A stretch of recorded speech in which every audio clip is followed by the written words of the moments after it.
Welcome to She Sells Radio. So, part of why I love today's conversation is that it mirrors why I wanted to create the She Sells brand and community and movement in the first place, which is going back to my own experience in corporate sales for almost 2 decades now, which always makes me feel old, but it is what it is. And then being an entrepreneur and then being in the sales coaching world too, there were so many techniques and things taught that while they may have worked, they never felt right to me. And they either felt way too pushy and gross and slimy, or they felt sometimes downright unethical.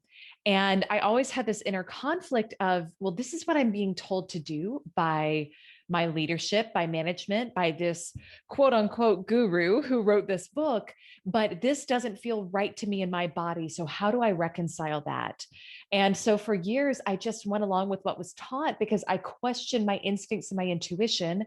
And again, while it worked, I actually found that the level of success I had was relatively capped because I was always in so much anxiety and just discomfort with the processes I was using to sell.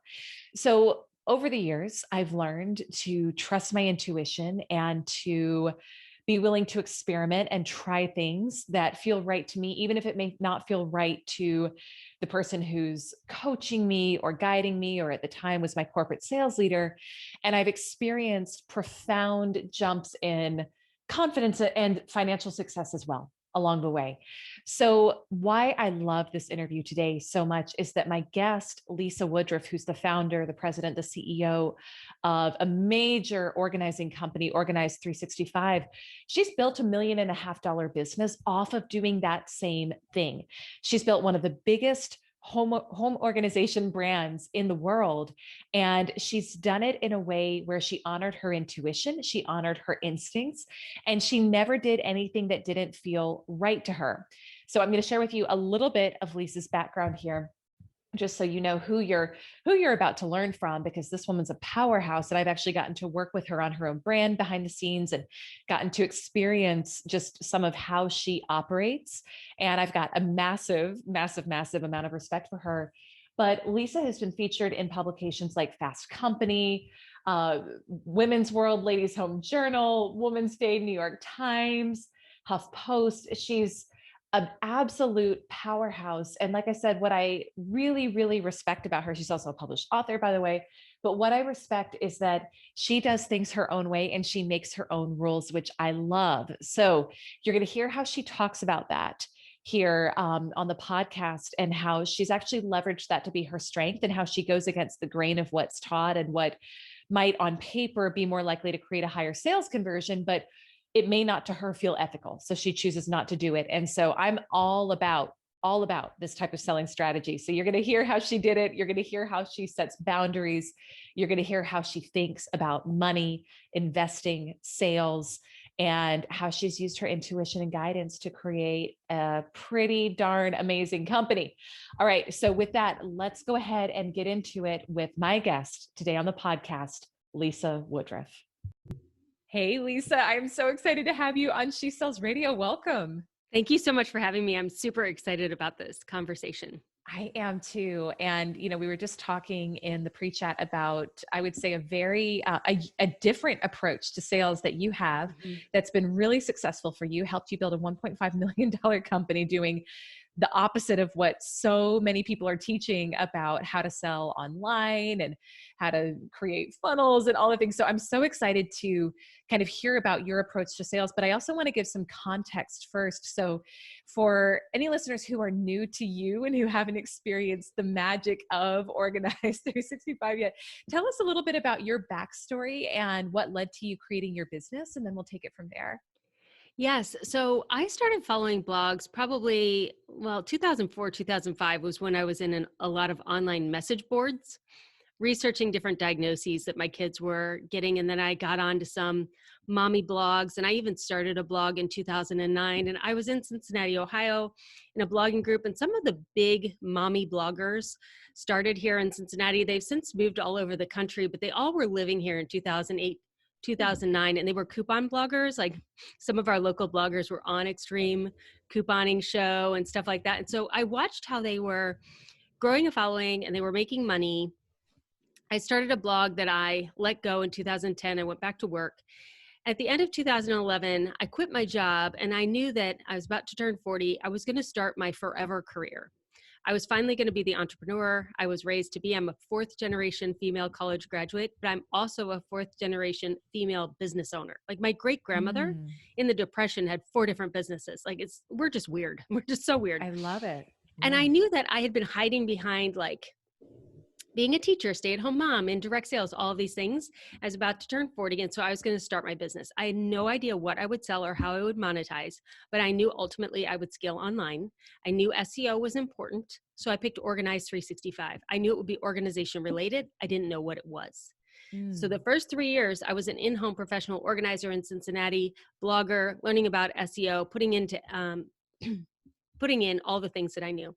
But all the bloggers I was following, they had great product brand deals, and they had affiliate links, and they were making money from ads on their website. And I just didn't have the traffic. So I didn't make the ads. I could never find the right partnership with a brand.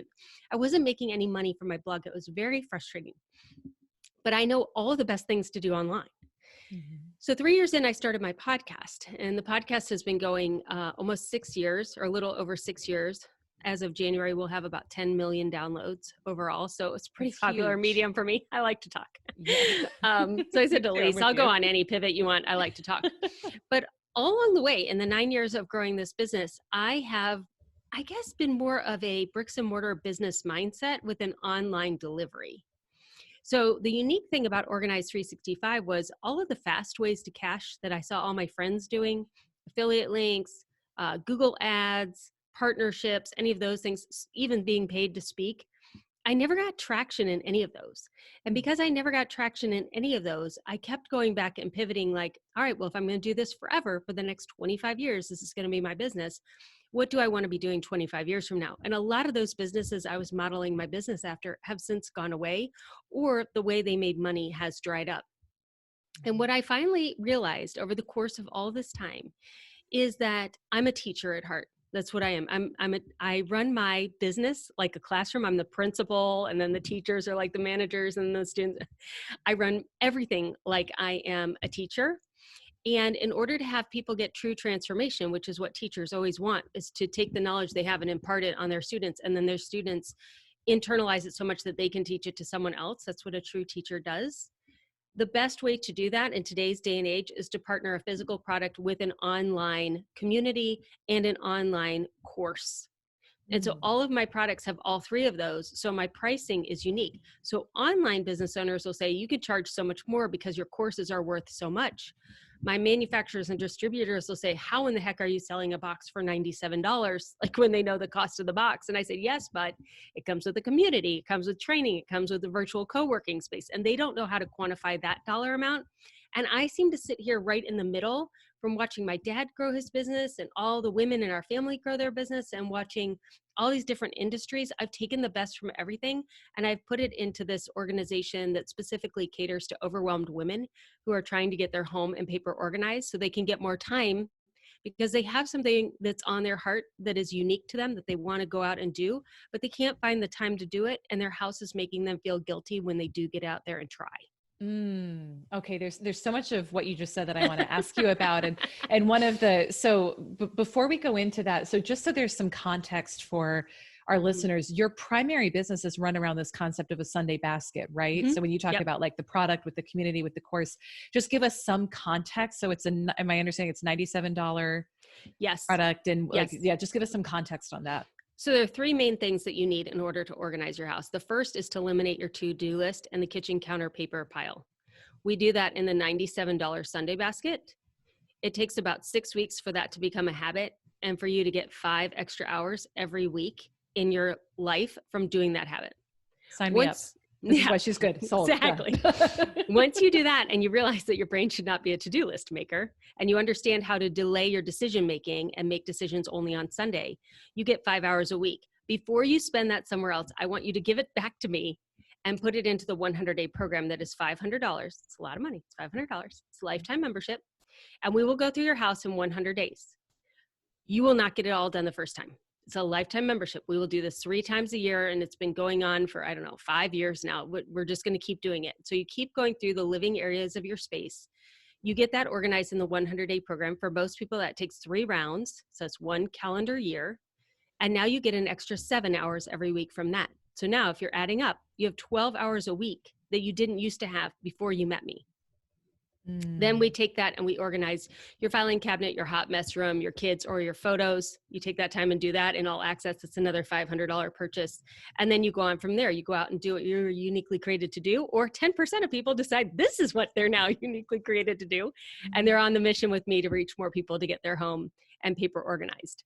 Gosh, it's so methodical. Yes. This is where I can tell that you were a teacher, because it Yes. just makes sense. It's so methodical. So you've built a $1.5 million business off of this very, very simple, methodical approach, right? It's not like, so it sounds like if somebody went all in and bought everything you have, it's a little over $1,000. Yep. Yeah. And there are payment plans. Like you can do it all for less than $100 a month. You keep going through the different payment plans. Right. Yes. That's not, even if we think about it, it's not that high ticket either, right? So clearly you're playing the volume game. You've built a huge audience. You've got almost 10 million downloads on your podcast now. One of the things that really intrigued me that I want to hear more about from you is you've shared some in our pre-chat that you've done everything, maybe not everything, but a lot of things differently from what you're taught to do about how to sell. And so I want you to talk about that, because part of my mission and my intention with the show is to help women learn how to sell in a way that feels authentic to them and feels right to them. So tell us about your journey there, and what are some of the key decisions you made about how you were going to sell that were maybe so there are like, I don't know, probably 5 that I'm going to hit. These are all the things you'll hear about selling online that I don't do.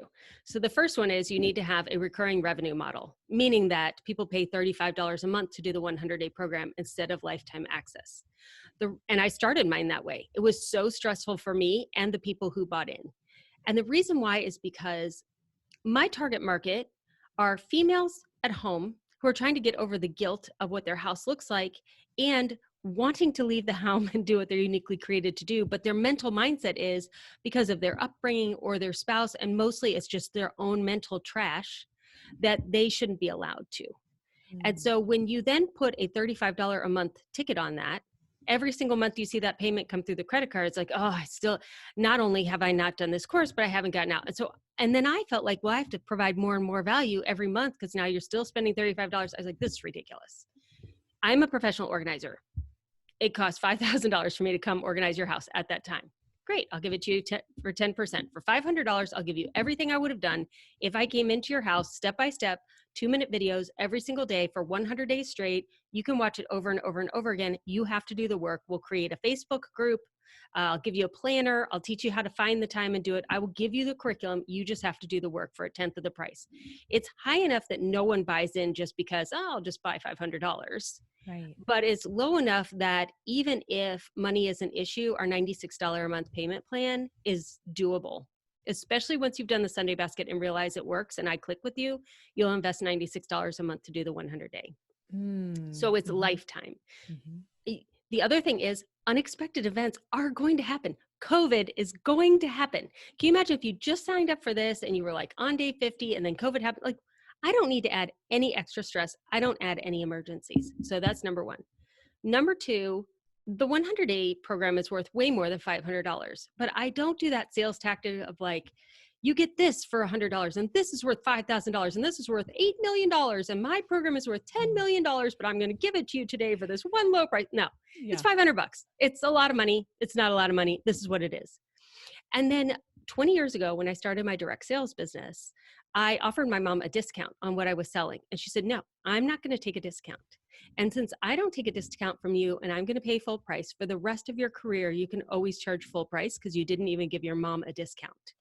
So when I started this business, I was like, yep, I don't discount my products. It's worth $500. It's worth way more than $500, but I'm always going to charge $500. And in not giving a discount to people one-on-one, we also don't run sales. Like we do not run sales at all. And we had one sale like 3 years ago and everybody still talks about it and they're like, yeah, she's not going to have a sale. And the reason why I don't have a sale We used to do a launch model, but now you can buy the 100-day program, all of our products, anytime that you want. When you're ready to organize, we're ready to help you. Just Black Friday just happened as of the time of this recording. And I had bought something full price the week before. And this company that never runs a sale ran a sale for Black Friday. I was like, darn it, I lost $40. And It's so then annoying. Yeah. it's annoying. You feel like, shoot, I should have waited. And then I'm watching another friend of mine that they're running sale after sale. And now this is on sale and that's on sale. And I was like, wow, you're really training your people to never buy full price, because they've seen Yeah. so many sales in the last 8 weeks and all different kinds of sales for every day's a holiday if you want it to be. And so we don't have sales. And because we don't have sales, true, people are going to put off making a purchase from Organize 365 because something else will always come up to use their money. But when you do make the purchase, you're 100% ready because you don't feel like the clock was ticking down. Like I was on a webinar the other day and I said, I'm answering the questions. I said, I don't know if you guys noticed, but there is no countdown clock at the top. And they were like, yeah, we noticed. I said, yeah, because you could buy now, you could buy next month, you could buy next year, you cannot buy at all. I'm not going to pressure you into buying before I'm done talking. They're like, we love you. We're going to give you all the money. And I think that's true. And then as a business owner, my team got a 4-day weekend for Thanksgiving. Like we Wow. left Wednesday afternoon. We came out Monday. We had a lot of orders to ship. We had no sale. We had no emergency emails. We had no customer service running on Thanksgiving evening. It's the company I want to run. It's Yeah. how I want the people who I employ to feel. It's how I want you to feel as a customer when you buy. So I don't tell you it's this bazillion-dollar amount and sell it off. I don't have different sales. I don't have a stop go. I don't have a launch thing. We are your solution to getting organized. When you are ready, we are here to support you 365 days a year. Jump in. You won't get a better price later. The transformation is worth this price. It's so good. What I love about this is you're modeling how we can be successful in a way that feels really good to Mm-hmm. us. And I'm curious too. So I'm just curious your take on creating a sense of urgency, because that is so much of Mm-hmm. what is taught in sales training is you have to create a sense of urgency. Hence the countdown timers that sometimes are real. Sometimes it really Mm-hmm. is, hey, this ends at midnight, but then you're somehow being successful without that. So what's your take on creating a sense of urgency for your customers? Well, if you build a company my way, it's going to take longer, but you aren't going to have, we have zero refunds. We don't even have a refund policy. I think we've had 2 people in 9 years ever even ask for a refund, because by the time you make the purchase, you're over ready to purchase. So we don't have a refund issue. And so it's going to grow slower, but your fans are going to be so loyal. And then in my podcast, and we do email marketing funnels 3 times a year when it naturally makes sense to start the 100-day program. Those emails are designed to help you take action on your own internal desire to get organized. So I'll explain, like, okay, we're going into January. You're going to set a New Year's resolution anyway. And the marketing that I'm doing right now, and I'm telling everyone for Q1 of 2020, and I don't know when this is going to be published, but there's a vaccine on the horizon. We are not going to have it in Q1 of 2020. Everyone is going to still be at home. So the marketing I'm now doing is saying, well, you're at home, you want to do this, you're going to want to be out of your house in the summer. So let's buckle down and actually get going on the 100-day program. And I'm going to each of my Facebook groups, I'm saying, here's where you are, here's the action you've taken, here's the next step. Sign up for the next step. Like, class is starting in January. What's your next level of organization you're going for? Here's specifically what you should be buying and what you could see by the end of the quarter. So you're helping people really just feel supported. You're helping your women feel Mm-hmm. supported, feel Yep. held, because already they're dealing with overwhelm. And I think Yep. part of what I want to pull out from what you're saying is, regardless of if you're selling a professional organizing system like Lisa is, or you're selling, I don't care what it is, a health system, like, your clients are feeling overwhelmed. Yes.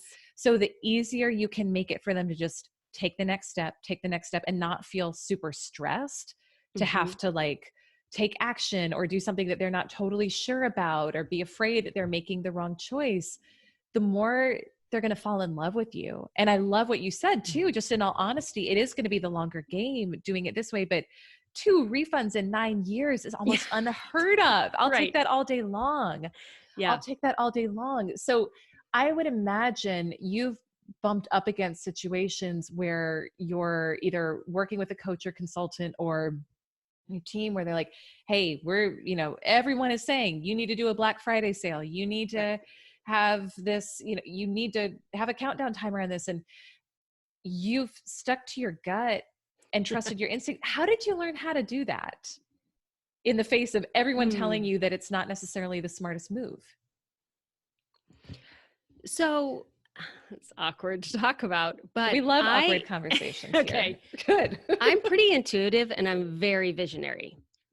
So as COVID was happening, I knew we would end up in a lockdown. And the second we ended up in a lockdown, I started communicating to my team and I took ownership of our company and I started doing things. And then I started finding some of these great webinars from these really big companies that counsel people in Fortune 500s and things like that. I've started signing up for all their free webinars. And 90% of the time, whatever they counsel these huge CEOs to do, I intuitively knew what to do. Like we set up a 8,000 square foot warehouse this year. We moved to a new warehouse and I set up a system with these Home Depot bins and bookshelves. And then I learned about the Kanban method and I was like, oh my gosh, I did that naturally. Like I'm very intuitive. I'm very analytical. I'm very math oriented. I'm very entrepreneurial by nature. And I'm a big out of the box picture person. So when, and I think being $1 million business owner helps. Like as soon as I hit $1 million and I realized there really are not that many, especially female $1 million businesses, like it's almost impossible for me to find any to model my business after. I realized, oh, okay, well, they may know what worked for them, but I know what's already worked to get to $1 million. So clearly I know what I'm talking about and my people love me. And our Facebook groups are uber positive, even during the pandemic. Like there's no negativity. If you want positivity, come in our Facebook groups and they're helpful. And I've just cultivated such a community of giving, loving women of multiple generations who send me emails and messages every day about how much Organized 365 has changed their life, that I know better how to market to this subset of women than old formulas that probably don't even work after COVID has started, or how men have sold the last decades and decades and decades. I mean, there aren't that many women leading companies right now. We have to trust our gut. Like I remember, I think it was Rent the Runway gave insurance to all of their employees, even when they only had like 20 employees, because that's the right thing to do. And I was like, oh, no, I'm not saying I've done that yet. I have 7 employees. I haven't been able to do that yet. But I thought, okay, well, you know what? For women, I primarily hire women. So for women with school-age children, the right thing to do is not have them worry about work on Thanksgiving weekend. Is to have them be able to put up the Christmas tree on Friday and do the shopping with their kids and play board games and not worry that Lisa's going to come up with some fire that they have to put out when they really want to be spending that time with their kids. That's the kind of company I want to have. And because that's the kind of company I want to have, then I have to make different choices. Yeah. It's so powerful. And I love just doing the right thing for people. And the other thing that I think you clearly shows that you have as you talk, is you have such an abundance mindset around customers, around investing in your people. How did you cultivate that? Have you always been that way? For me, it's something I've really had to work on over the years. And I've struggled for years and years with scarcity, thinking like, have you always thought that way? Or has it been something you've had to hone over the years? I definitely learned it in direct sales. So when I was in direct sales, I sold scrapbooking, creative memory scrapbooks. And there were like 8 people in my neighborhood that sold scrapbooks. 4 of them were on my team and like 2 were on another team. They were like, there are people in our neighborhood. I was like, I only know 8 people in our entire neighborhood. It has like 200 houses in it. Like we never bumped into customers.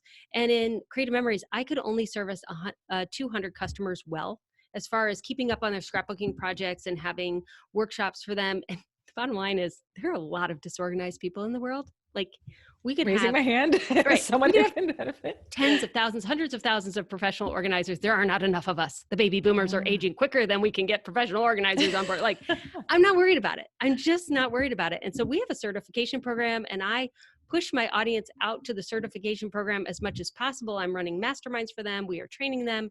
We are getting them, their businesses up and running so they can be the boots on the ground for the Organized 365 community around the world. If they do need that one-on-one help getting organized, because I can't do it. Like my vision is bigger than I can physically do with one person, both in my team and in professional organization. I love that. What would you say? So from your time in direct sales, and direct sales can be scrappy, right? And a fair number of our listeners are in direct sales. What would you say your sales superpower was when you were in direct sales that helped you be successful? Okay, so I was in direct sales for 20 years. I've been in 32 different companies. I've been a leader of a lot of them. Yeah, right. I mean, 32. Yes. Oh my god. Okay, we so added you've them done up it all. once. done a few direct sales. So one of our workbox is similar to our Sunday basket. It's $150 and it walks through how to organize a direct sales business and other kinds of businesses as well. But it is based on what I did with my team. I did not have a single kidnapper on my team, if you know what that means. Like in direct sales, 85% of people never get started. Every single one of my people had a business. Every Wow. single one, like because I didn't recruit them if they weren't going to have a business. I'm so weird. But it's because I learned what I had done to be successful and I taught them. So in direct sales, in the workbox, there are 4 things that every single business does. They're just called different no matter what your business is. So it is pink, purple, blue, green. So pink is your leads and marketing. Purple is the product you're selling and your VIP customers. Blue is your team and your personal development. And green is your P&L and your administrative tasks. And they go in that order. If you don't have leads, you don't have customers. If you don't have customers, you don't need self-development, a team. If you don't have that, there is nothing to put on a P&L. So in business, that would be sales and marketing, operations, HR, finance.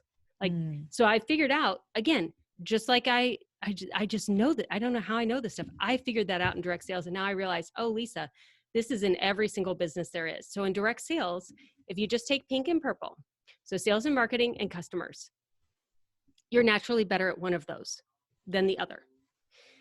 And you focus all your time on the one that you're good at and you ignore the other one and you never have time to get to the one that you aren't good at. And because you never have time to get to the one you aren't good at, your business never grows. Because if you don't have leads or do the parties or the shows or whatever they're called, you don't get customers. And if you take the customers you have and stop having new leads, then eventually your customers just die out. Or if you're great at shows, but you're not good at selling, so you're not good at servicing and customer service, you can do show after show after show, and it's just a sieve. Like the people are just running straight through your company. And so you have to get really, really good at balancing pink and purple and pink and purple and pink and purple until you have enough leads coming in to keep your customers happy. And then you'll get to the point where you have too many customers and too many shows you don't know what to do with, and then you add in blue. That's when you recruit. That's when you add in an assistant. But then you have to balance in that leadership versus the sales and marketing and servicing your customers. And to balance those 3 is super hard. Very few people can do it, mostly because they don't know that's what they're doing.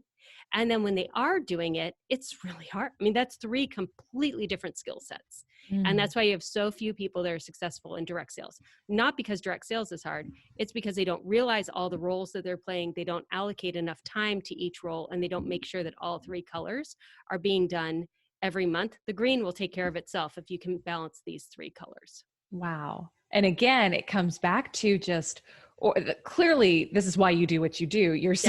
This is your superpower, right? Is helping people organize and just make sense of what to actually focus on now versus trying to do all the things, which automatically is going to create overwhelm.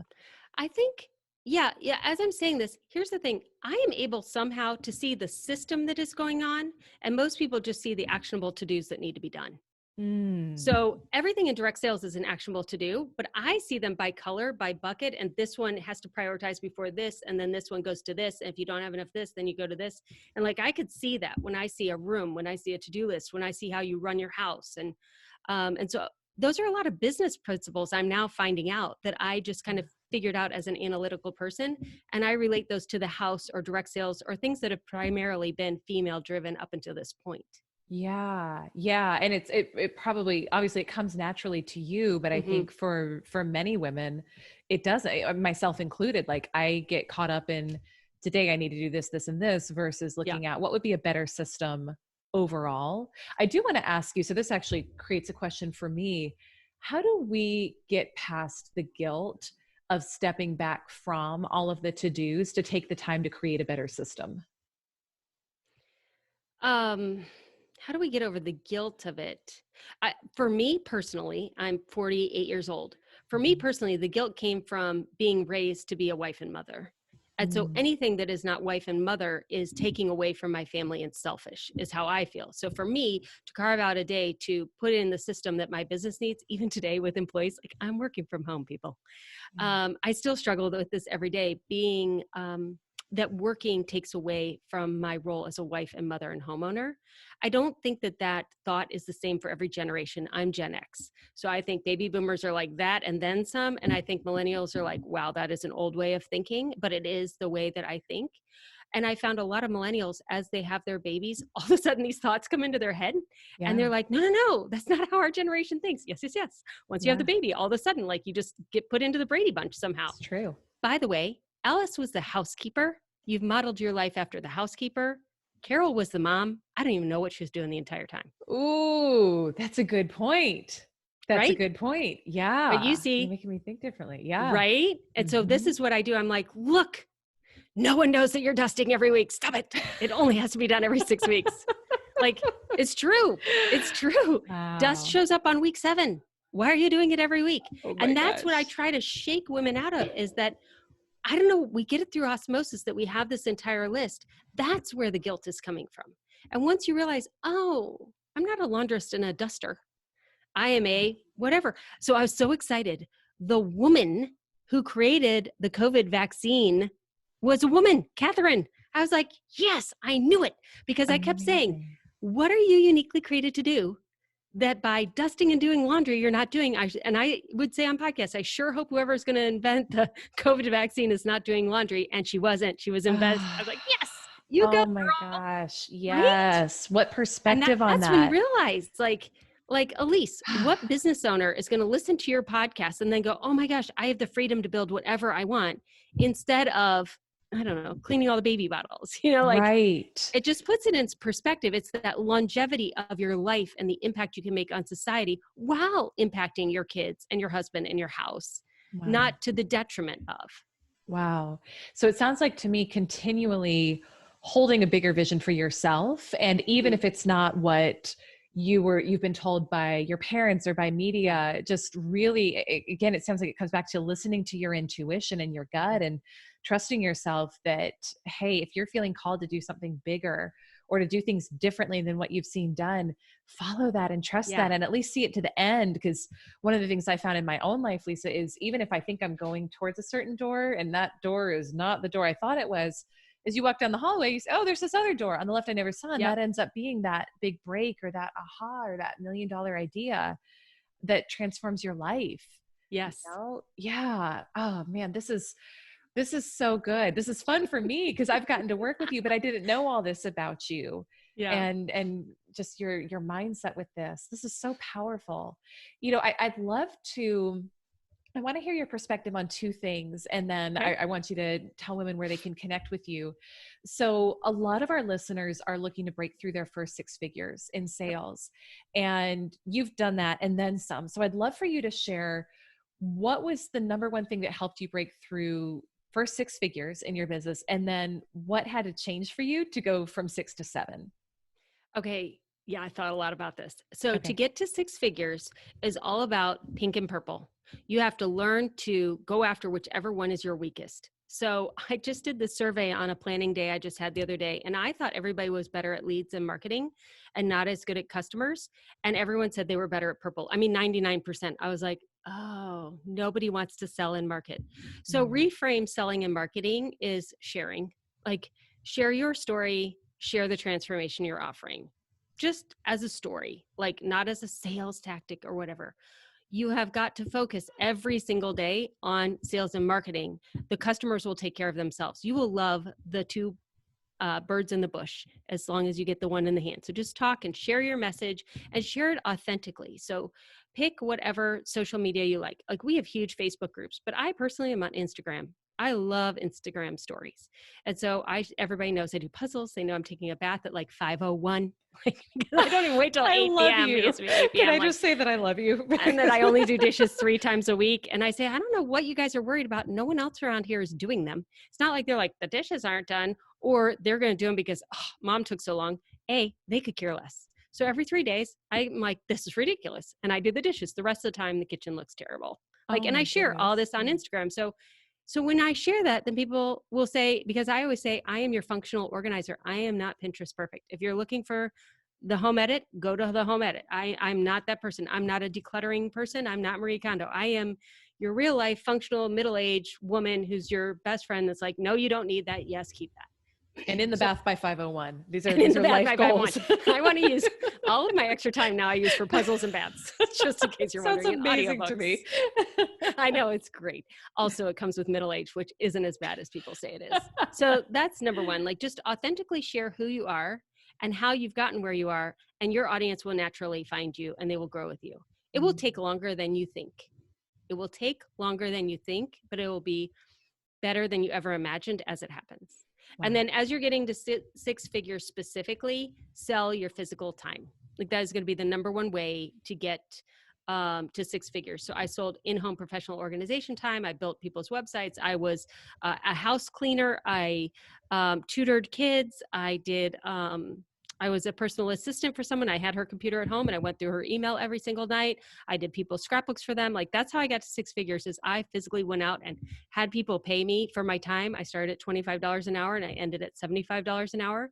And by the time I got good enough at that, I was selling my team's time at $75 an hour and I wasn't even going to the jobs. So that's how I got to six figures. It's usually going to be through some kind of a service. And then the shift to get to $1 million is you have to equip a team to either do the service that you provided and then scale that, or find a way to take whatever you're doing physically and be able to teach it online.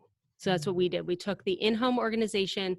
We continued to do that for 3 more years while I grew the courses that we were going to do online. And then in 2017, at the end of the year, I hired 7 people in 7 weeks. Oh my goodness. They were like 5 to 10 hours each. They were all contractors to take all of the products that were in my head and make them into physical products in the next 6 months. All the courses, the physical Sunday basket, the binders, all of that stuff, found a manufacturer, and I actually went into debt to do it. So I had the in-home team organizing in Cincinnati, bringing in the money to fund the business. And then on a credit card, I ran through all of those employees. And I hired 7 in 7 weeks because I'd done direct sales before. I'd recruited 6 people in a month. I'm a teacher, and I just used it as a classroom. I was like, okay, team, this is what we're doing this week. And I told them in an email, and then I would have one-on-one meetings with them, just like a teacher would with all of her assignments. I just kept handing out assignments, and that's how I got that part of the business done. And now it's a self-managed company, so I don't need to do that one-on-one, but that's how I did it. Incredible. Okay. So now I do have to ask one more question. This is so good. That's usually my last question, but I do want to stop because you said something so important and I want to hear your thoughts on this and then we'll wrap.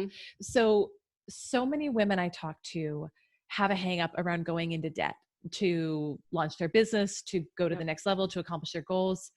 How did you get past that? We've always been comfortable using debt. Greg and I have always been comfortable using debt. So we have a mortgage on our home. We have credit cards. So we are comfortable with debt. Both of our parents have had debt. We are confident in the fact that we will pay it off. My motto is always, I'll earn more faster. I follow Dave Ramsey and I've tried to do his programs, but business debt is not the same as personal debt. And a lot of people look at, being on Shark Tank and giving away a portion of their company in order to get money, in order to grow, or in order to get connections. That's one way to grow your company. I don't see very many women doing that. Not just that the offers aren't made to women. I think women are smarter than that, honestly. I don't want more people getting venture-backed funding. I want more women 100% owning their company. So I 100% own my company, and I'm willing to take a risk. So for example, for 2021, we have physical products, or 2020, we have physical products. And I saw the supply chain breaking before we even had lockdown in March, because I don't know, I'm a nerd. I know all this kind of stuff. And I saw what was coming and I said, oh, this is not breaking for this month. This is breaking for the next 2 years. And I immediately placed huge orders of all of my supplies and pulled out our home equity, or our equity line we had on our business, $100,000. And I said to my fractional CFO, I want to use it all to get a year's worth of inventory in this new warehouse we're moving to. And he said, okay, I'm totally fine with that. So we did. I am literally sitting on 50 weeks of inventory in my warehouse. And now the supply chain, as of December 2020, is really breaking. Like being able to ship it from our warehouse to the end user, but even to get things within the states or in our country, like it's all falling apart. It's not going to fix in the beginning of 2021. So anything I could control, I controlled. I even ordered boxes. And everyone I know in the industry, they're like, Lisa, we see no shortage of corrugated cardboard. I was like, yeah, I don't care. I want them Yeah. in here. So I ordered like all Yeah. of my boxes. I have everything I need because I control what I can control, and it's just cash flow. So I took, we'll have it paid off by the end of this year, but all of our profit will have gone to inventory. So I will have to pay taxes on that inventory, and I'm totally fine with that because now I am in control of my inventory. And what I will say is a lot of those Black Friday sales you saw, I think we're actually going out of business sales, and you'll find out in January 2021, those businesses are actually out of business and they were capitalizing on that. Yeah. Yeah. Wow.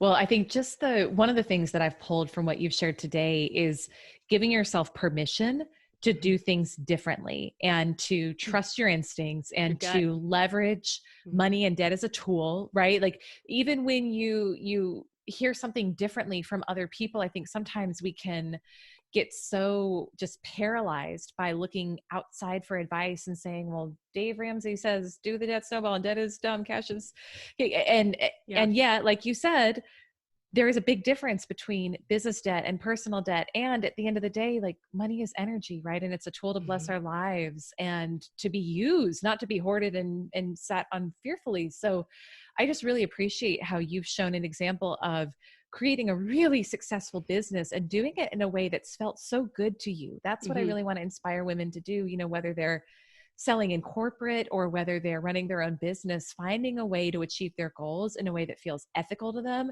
that Yeah. feels right, and that helps them accomplish their goals and sleep at night. So thank you for all of this. I know this isn't your normal like interview topic per se, but this has been Oh, I love so it. I mean, this uplifting is to what I want to me. hear. Like, this is what I'm Yeah. looking for. Like, who are the Mm. women who are going to 10 to 25 million? What are they doing? What should I be doing next? And Yeah. I think it's a lot of trusting your gut. And if you're a mom, uh, for a long time, that's what I would teach people. Trust your mama gut as far as your kids' development or being behind or, what you think they need versus what other people tell you they need. Newsflash, you always know what they need. Other people will think they know what they need, including doctors, lawyers, teachers, whatever. They do not know what your child needs like you do because you're supposed to.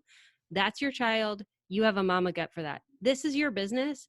You have a gut for your business. You know Yeah. what you're supposed to be doing next. It may not look at what everybody else is doing. That's good. Mm. Then do that. I thank you for that. This is Yeah. it actually it moves me because it gives permission to to not be in so much conflict about I'm doing the wrong thing and guilt Yeah. about, oh my gosh, this is the mold doesn't fit me and doesn't feel right. So thank you, because I think this is so liberating for everyone listening. Um, Lisa, tell us where we can connect with you, where we can find out more, where we can listen to your podcast. Like, I want you in my ear all the time, not just from an organization standpoint, but just like a business mentor. This is incredible. So please tell us where we can connect with you, and then we'll wrap. Sure. So if you like any of these kind of out of the box ideas, you will love the Organized 365 podcast. They're all kind of out of the box ideas, different ways of looking at your home, your productivity, your life, your purpose. So that's Organized 365. I'm on literally anywhere you can find podcasts. The website is Organized 365. I'm Organized 365 on all social media. I'm most active on Instagram personally. Our groups are most active on Facebook. And then, yeah, listen to the podcast, see what works for you. We usually tell people to start with the Sunday basket, but if you're like, I'm in direct sales, I need that direct sales box, you can start there as well. Yeah, beautiful. Thank you so much, Lisa. This has been so much fun for me. And like I said, it's almost like a weight has been lifted, which I would imagine that's how all your clients feel. So I guess it's no surprise, but just learning from you and listening to you feels empowering, feels freeing. And I really, really thank you for coming on and sharing all of your wisdom with us today. Thank you so much, Elyse.